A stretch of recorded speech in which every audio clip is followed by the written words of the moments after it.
Caution, this video is intentionally made to touch your heart. So watch this only if you are willing to do it.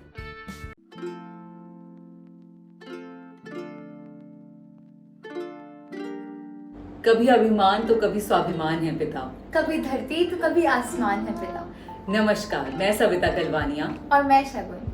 स्वागत करते हैं आपका आज के इस फादर्स डे के स्पेशल एडिशन में। आज के इस एपिसोड में हम अपने पर्सनल लाइफ एक्सपीरियंसेस के थ्रू आपसे शेयर करने वाले हैं that how a father helps shape life of his kids in the most silent but strong way. To start with, my father always hides his tiredness behind a very subtle smile, and that too always.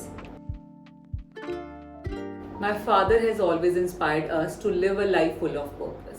जी हाँ, मेरे पिता ने हमें बहुत छोटे होते से ये इंस्पायर करना शुरू कर दिया था कि तुम्हें धनोपार्जन की मशीन नहीं बनना है, विच मीन्स लाइफ का इकलौता पर्पस फाइनेंशियल स्ट्रगल से बाहर आना नहीं है, बल्कि अपने काम को, अपने करियर को भी एक टूल बनाना है टू सॉल्व अदर्स प्रॉब्लम और किसी के काम आने का। बहुत छोटा सा इंसिडेंट है कि जब हम बच्चे थे तो हमारी जो कॉलोनी में एक ग्राउंड था वो ऑलमोस्ट जंगल की तरह था। पेड़ कटने के बाद भी वो रूखा सूखा था और वहाँ पे ज़्यादा कुछ एक्टिविटीज़ नहीं होती थी। तो मेरे फादर हम तीनों भाई बहनों को और एक तसला और एक कस्सी को लेकर उस ग्राउंड में पहुँच गए और हम सब ने मिलकर उसकी सफाई करी और उसको एक फुटबॉल ग्राउंड में कन्वर्ट करा।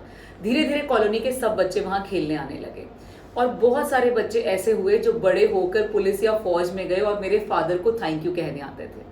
उनकी लाइफ का यही पर्पस था कि वो हर किसी के किसी ना किसी रूप में काम आ सके और सिर्फ पैसा कमाना उनकी लाइफ का पर्पस कभी नहीं रहा। उन्होंने कभी कोई ऐसा मौका नहीं छोड़ा जहां पे उन्होंने लोगों को हेल्प ना किया हो और उन्होंने हमें भी हमेशा वही चीज़ के लिए इंस्पायर किया कि तुम्हें अपने पैरों पे खड़े होना है, करियर बनाना है, लेकिन पैसा कमाना उस करियर का तात्पर्य नहीं हो सकता। तो चाहे मेरी बहन या मेरे भाई अपने करियर में जो भी कर रहे हैं या मैंने जो भी किया है, right from influencing people at work to making a YouTube channel, ताकि मैं लोगों के लाइफ में कुछ इन्फ्लुएंस ला सकूं, कुछ पॉजिटिव इम्पैक्ट ला सकूं। तो हमारे फादर ही वो वजह रहे जिन्होंने हमें ये सिखाया कि लाइफ का एक बड़ा पर्पस होना चाहिए, लोगों की हेल्प करने का, काइंडनेस का, ग्रैटिट्यूड का, और उस पर्पस को फुलफिल करने के लिए हमें अपना लाइफ गुजारना चाहिए। My father believes in me even when I doubt myself.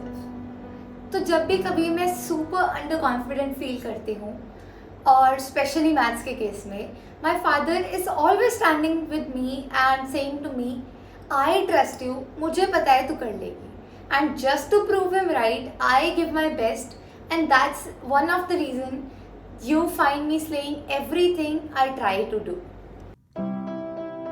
Our father helped us to become emotionally intelligent rather than emotionally strong. मेरे फादर ने हमें बहुत ही सटल तरीके से सिखाया कि इमोशनली स्ट्रॉन्ग जब हम किसी को कहने लगते हैं तो हम कहीं ना कहीं उस बच्चे को ये सिखाते हैं कि इमोशंस को दबा के रखना है, रोना नहीं है, हंसना नहीं है, ये नहीं करना है। पर उन्होंने हमेशा हमें ये सिखाया कि अपने इमोशंस को बैलेंस कैसे करना है और उन्होंने हमें ये भी सिखाया कि अगर ऐसे मोमेंट्स आपके लाइफ में आते हैं जब आप इमोशनली वीक फील कर रहे हो तो उसको एम्ब्रेस करना है। मैंने अपने एंटायर लाइफ टाइम में अपने फादर को सिर्फ एक बार रोते हुए देखा है और वो मेरी जिंदगी की सबसे बड़ी सीख थी कि सबसे स्ट्रॉन्ग आदमी का भी कभी ब्रेकडाउन हो सकता है, लेकिन इंपॉर्टेंट ये है कि आप उसे एम्ब्रेस कैसे करते हैं और उससे बाउंस बैक कैसे करते हैं। उस चीज़ ने मुझे मेरे करियर में भी बहुत हेल्प की कि जब भी मेरा कभी इमोशनल ब्रेकडाउन हुआ या मुझे लगा कि ऑफिस में कैसे रोया जा सकता है, वो मेरे पर कभी मेंटल प्रेशर था ही नहीं। मुझे ये पता है कि अगर मैं उस टाइम इमोशनल फील कर रही हूँ तो मुझे उसको कैसे बैलेंस करना है, कहाँ और कैसे जाके एक्सप्रेस करना है और उस सिचुएशन से एक कमबैक कैसे करना है स्ट्रांगली। वो मैंने अपनी जिंदगी में अपने फादर से सीखा कि जरूरी नहीं है कि हम अपने आप को इमोशनली स्ट्रॉन्ग, वीक इन सब चीजों में डालें, हमें इमोशनली इंटेलिजेंट बनना है। जब उन्हें बहुत गुस्सा आता था तो वो किसी से कुछ ना कह के कमरे में अंधेरा करके पुराने गाने चलाकर बैठ जाते थे और अपने गुस्से और अपनी परेशानी को प्रोसेस करते थे और उसके बाद वो अपने आप के लिए एक सॉल्यूशन निकालते थे। यही चीज मैंने उनसे सीखी कि इमोशंस आएंगे, गुस्सा भी आएगा, खुशी भी आएगी, गम भी आएगा और कभी कभी इमोशनल ब्रेकडाउन भी होगा, लेकिन इन सब चीजों को कैसे संभालते हुए हम जिंदगी में आगे बढ़े, ये मैंने अपने पिता से सीखा। My mother carries the burden of all those things I don't even know that they exist in this world. जैसे मेरी स्कूल की फीस, घर का खर्चा, ऑफिस की टेंशन और पता नहीं क्या क्या, ताकि इन सब चीज़ों का कोई भी नेगेटिव इम्पैक्ट मेरे ऊपर ना पड़े और मैं इन सब चीज़ों की वजह से सफ़र ना करूं। इन सब चीज़ों की जिम्मेदारी मेरे पापा अपने सर पर उठा कर रखते हैं और टाइम से पहले सब चीज़ों को पूरा भी कर देते हैं। He shows us to stand tall, even when it means standing alone against the norms. जो सबसे इम्पॉर्टेंट चीज़ हमने अपने फादर से सीखी वो है कि सोसाइटल नॉर्म्स के अगेंस्ट कैसे खड़े रहना है। किसी चीज़ को सिर्फ इसलिए नहीं मान लेना क्योंकि वो सदियों से होती आई है। किसी चीज़ पर सिर्फ इसलिए बिलीव नहीं करना क्योंकि किसी ने कहा है कि ऐसा ही होता है।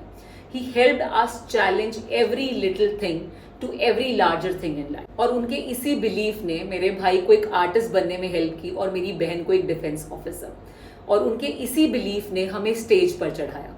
इवन हमारे 10th और 12th बोर्ड्स में हम डिबेट और डेक्लामेशन कंपटीशन जीतते आए हैं, जब नॉर्मली पेरेंट्स को होता था कि सब कुछ छोड़ के सिर्फ पढ़ाई करो। उस वक्त में भी उन्हें ये पता था कि आने वाले करियर्स के लिए सिर्फ एकेडमिक्स इंपॉर्टेंट नहीं है, लेकिन आपका को करिकुलर एक्टिविटीज और आपकी ओवरऑल पर्सनैलिटी डेवलपमेंट का भी एक बहुत इंपॉर्टेंट रोल है। So right from paintings to declamation to stage place, it always went hand in hand to our academic success. और इसी चीज़ ने आगे जाकर मुझे मेरे करियर में भी बहुत हेल्प की कि कोई मेरे साथ खड़ा हो या ना हो, मुझे ये पता है कि मुझे सही चीज़ के साथ खड़े होना है। So when people see me as a strong leader, वो सिर्फ मुझे नहीं देखते हैं, वो देखते हैं मेरे पिता की उस परवरिश को जो पर्दे के पीछे है। मेरे पापा को एक और भी जादू आता है, वो मेरे मन की बात बिना कहे समझ लेते हैं। फॉर एग्जाम्पल एक इंसिडेंट बताती हूँ। मुझे लैपटॉप चाहिए था और मैंने इस बारे में कभी किसी से नहीं कहा था, और पता नहीं कैसे मेरे पापा ने ये बात भी सेंस कर ली। हो सकता है उन्होंने मेरे इंटरेस्ट को ऑब्जर्व किया हो कि मैं नए नए टूल्स में, एडिटिंग सॉफ्टवेयर्स में और टेक्नोलॉजी में इंटरेस्टेड हूँ, या फिर हो सकता है उन्होंने मेरी कोई ऐसी कॉन्वर्सेशन सुन ली हो जिससे उन्हें ये पता लग गया हो। पर जो भी हुआ, ऐसे मिला मुझे मेरा फर्स्ट लैपटॉप, वो भी बिना किसी से मांगे। He stands in background while pushing us forward. उन्होंने हमेशा ये इंश्योर किया कि वो हमें स्पून फीड ना करें, लेकिन वो हमारे लिए बैकग्राउंड में हमेशा अवेलेबल रहें। उन्होंने हमेशा हमें इंस्पायर किया कि हम अपने लाइफ के डिसीजंस खुद लें, राइट फ्रॉम कि हम क्या करियर स्ट्रीम चूज करेंगे, किस कॉलेज में जाएंगे, क्या डिसीजन लेंगे, कब लाइफ का कौन सा माइलस्टोन किस एज में अचीव करेंगे। उन्होंने हमें कभी किसी चीज के लिए प्रेशर नहीं किया, लेकिन वो बैकग्राउंड में हमेशा खड़े रहे ताकि हम आगे बढ़ सकें। He may not always sit with me, but yeah, always stands behind.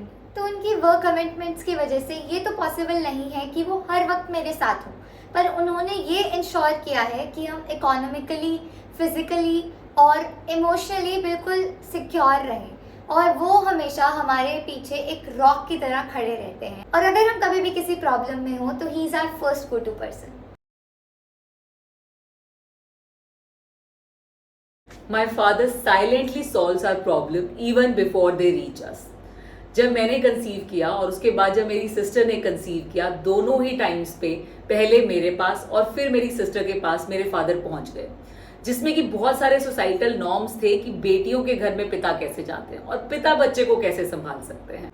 But उन्होंने इन सोसाइटल नॉर्म्स को भी चैलेंज किया और वो हमारे पास हमारी प्रॉब्लम के पहुंचने से भी पहले पहुंच गए।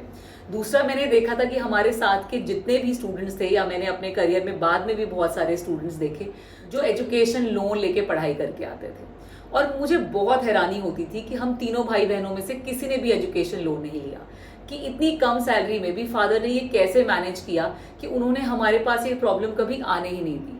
मैंने बहुत सारे यंगस्टर्स को ये स्ट्रगल करते हुए देखा कि उन्हें पहले अपना एजुकेशन लोन चुकाना और उसका स्ट्रेस उन्हें रहता था, लेकिन हमारे करियर के शुरुआत से ही मेरे फादर ने कभी भी हमें ईएमआईज का स्ट्रेस नहीं दिया। उन्होंने ये जादू कैसे किया मैं नहीं जानती, पर हाँ, उन्होंने कोई भी प्रॉब्लम हम तक कभी नहीं पहुंचने दी। जनरली कहते हैं कि फादर्स अपने प्यार को बहुत ज़्यादा एक्सप्रेस नहीं कर पाते हैं, पर हम भी उनके तरह ही हो जाते हैं। अपनी माँ के सेक्रीफाइसेस की तो हम बहुत बात करते हैं और उनको अपना प्यार भी एक्सप्रेस कर पाते हैं, लेकिन हम अपने फादर्स को जनरली एक्सप्रेस नहीं कर पाते कि हम उन्हें कितना प्यार करते हैं और उनके सटल सेक्रीफाइसेस को हम नोटिस कर रहे हैं, हम ये भी उन्हें नहीं बताते हैं। तो ये वीडियो बनाने का हमारा यही पर्पस था कि हम फादर्स को भी ये फील करा सके कि हम उनके सेक्रीफाइसेस को नोट करते हैं और हम बहुत ज़्यादा ग्रेटफुल हैं कि उन्होंने हमारे लाइफ में इतनी कंट्रीब्यूशन दी। अगर इस वीडियो ने आपके भी दिल को छू लिया है तो इसे अपने फादर के साथ शेयर करके उनके फादर्स डे को भी हैप्पी बना दो। बाय।